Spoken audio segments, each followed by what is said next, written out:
Ever since I started wood turning, my friends asked me to turn colored pencils. Well, today I'm going to give into peer pressure. I'm going to stabilize these colored pencils in epoxy resin and turn them. I'm Nick, and welcome to my shop. If you're new here, I'm a wood turner. I turn things in the lathe, show you the process, and have some fun along the way. Today I'm going to be making the viral colored pencil vase, basically. You can do bowls, you can do all kinds of stuff. But the process is you take a whole bunch of colored pencils, you stabilize it in epoxy, and you should have a blank you can turn. I've done some of the stabilization before with coffee beans and cardboard, and that stuff has worked out pretty well. Colored pencils being made out of wood, once you get them all stabilized, it should turn pretty easily, but we'll find out. So let's get the pressure part out and get started. Okay. So whenever you do any kind of like epoxy work, you need to make like a mold to put stuff in, because if not, the epoxy resin is going to leak out, and it just makes a horrible mess. So today I'm going to be using this PVC pipe cutoff. It's about, what, 3 inches by, where's a ruler at? It's about 3 inches by 8. So this should make a pretty good blank. I don't need to fill it all the way up, but I do need to cap off one end. So I'm going to use some tape.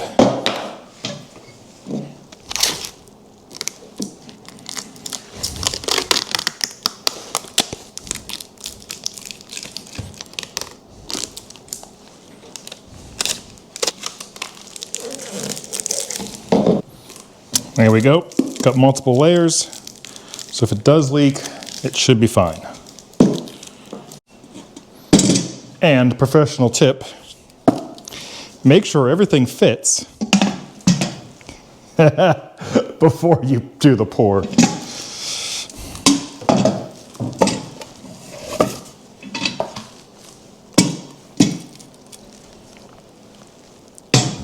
Yeah, there we go. Had to take my little bottom out. So I got colored pencils. They're just from like a secondhand store where you get like a grab bag for like $2. So I got plenty of colored pencils to play with. And what I'm going to do is just kind of haphazardly fill this up. I'm going to pour the resin over top and it should seep all down.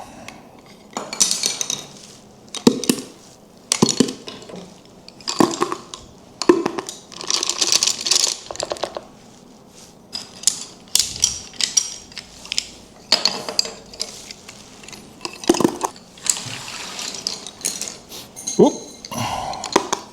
And in the process, I'm just going to lose some on the floor.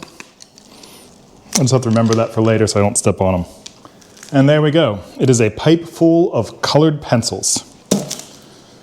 So the one reason why I haven't done this project yet, even though I've been turning for, I think like 8 years now, is mainly you need to have several skills. You need to have, well, stuff to do epoxy, the skill to do the epoxy, the skill to turn, and that just took time to develop all of those skills.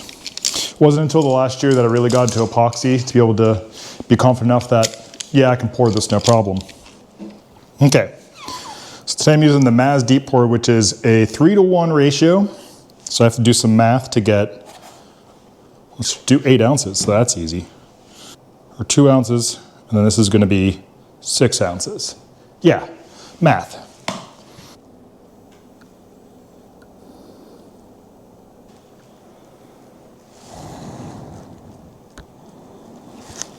Okay, so got my pencils. Let's pour.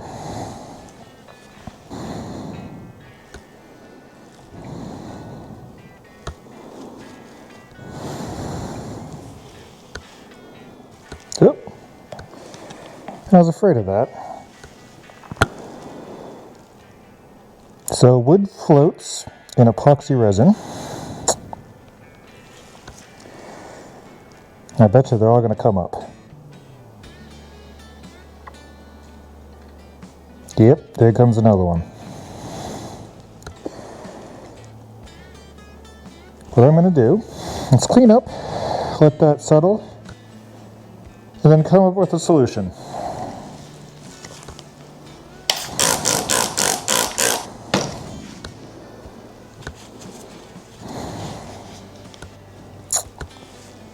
Okay, now I gotta deal with this. Okay, my solution is to take a piece of cardboard, cut it out the exact hole and shove it down there to hold everything down, put some kind of weight on it and walk away. Put you in, push everything down, give me my spacer.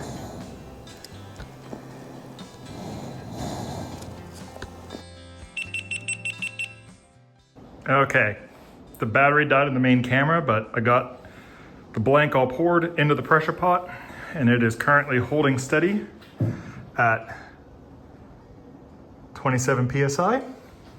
So the next step is to just let this thing cure. I'll be back in 3 days. Okay, it's been several days. Let's see how this thing turned out.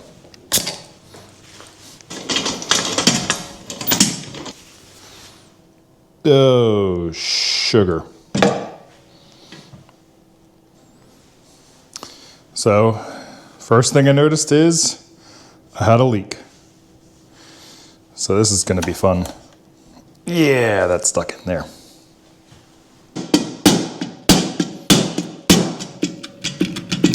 Hey, got a little lucky. So, didn't really leave any residue in the bottom. Well, a little bit. But that's fine. Now I got a wobbly piece. Now the next problem is I need to put some epoxy on top, because I bet you all the stuff that was on the top poured out the bottom. And well, it's no longer full. And I have that cardboard in here I need to get out.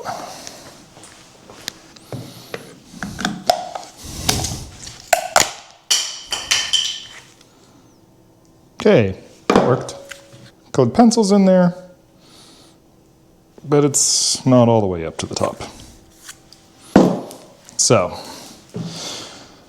I'll have to do another pour.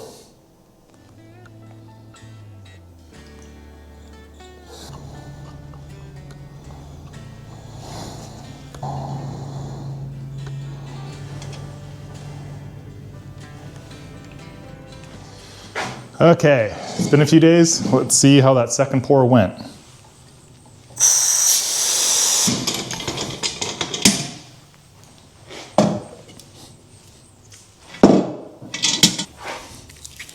It's looking pretty good.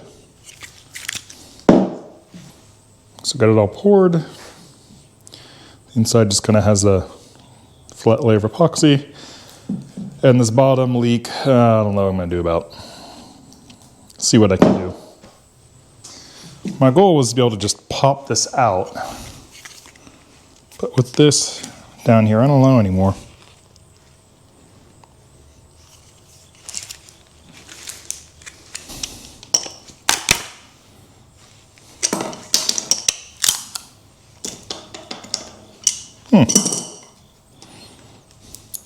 That came off real easily.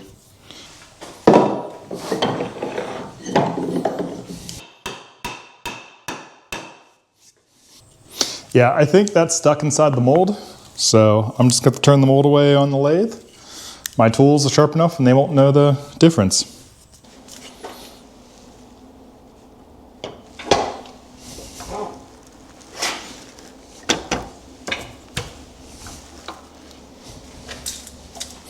Yeah, it's a little out of round.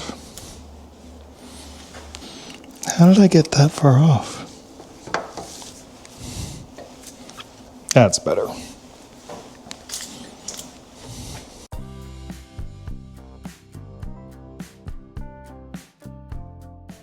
The camera didn't pick up the audio from me turning away the mold, but it took a while and was very messy. I used Schedule 40 pipe, which is a thick PVC pipe, and honestly, that was a mistake. I should have used something easier like cardboard or even the thinner Schedule 20 pipe.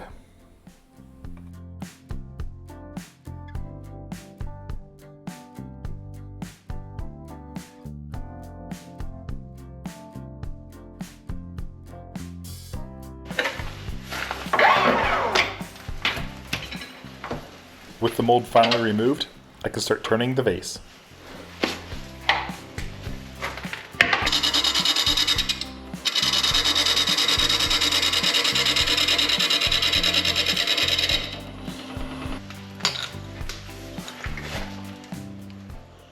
Let's talk design. I'm going to be making a vase because I've been on a vase kick lately. And the inspiration I'm using is this ceramic vase. It's basically a cylinder with a big concave in it. Looks really pleasing, and I think it's going to work really well with colored pencils. So let's mark this thing up and get it turned.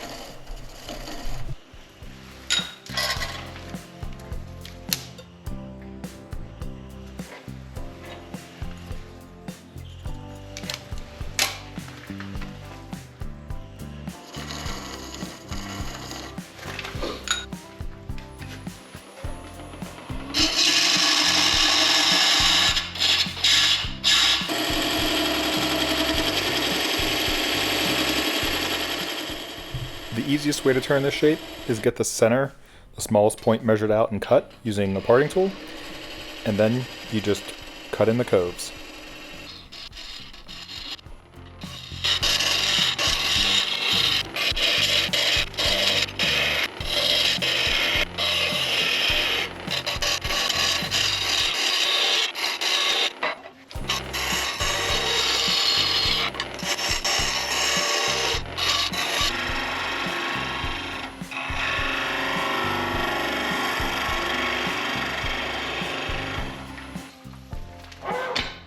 The one defining feature of a vase is having a hole in it to put flowers in.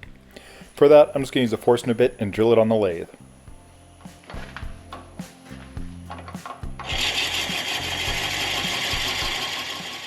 I absolutely love watching the drill bit work on the lathe. It's so different from drilling on a drill press or by hand because the piece moves and not the bit. I could watch this all day.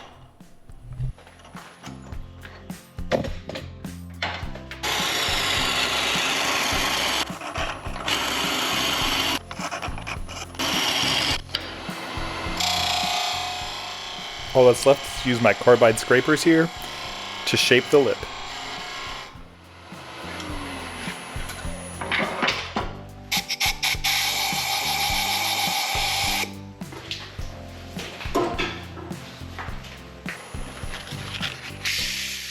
The last thing is the most exciting part of woodworking, sanding. I'm going to start with 120 and go all the way up to 400. I'm going to sand with the lathe on and then sand with the grain. The one thing I noticed was the color part of the color pencil was clogging up sandpaper. To get around that, I just had to switch out my sheets of sandpaper more often.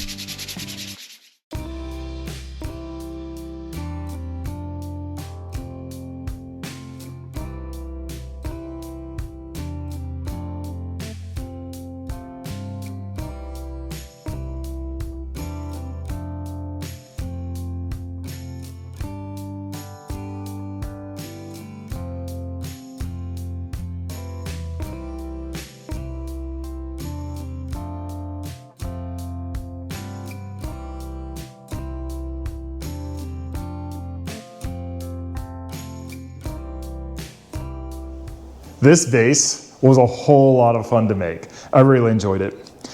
Honestly, I should have done this project sooner though. It just was a blast. The mold for the epoxy casting did give me some issue, but that's just part of the process. You'll just end up with some problems and you'll have to fix that in the future. Next time you do it, you'll get slightly better. As for vases though, my sketchbook did get filled up with designs. This gave me a lot of ideas. So I'll be doing more of that in the future. So if you are interested, hit that subscribe button. Maybe I'll even drop a video on how to actually turn a vase, like more of the technical side. But anyway, that's it for this video. Thanks for watching and have fun.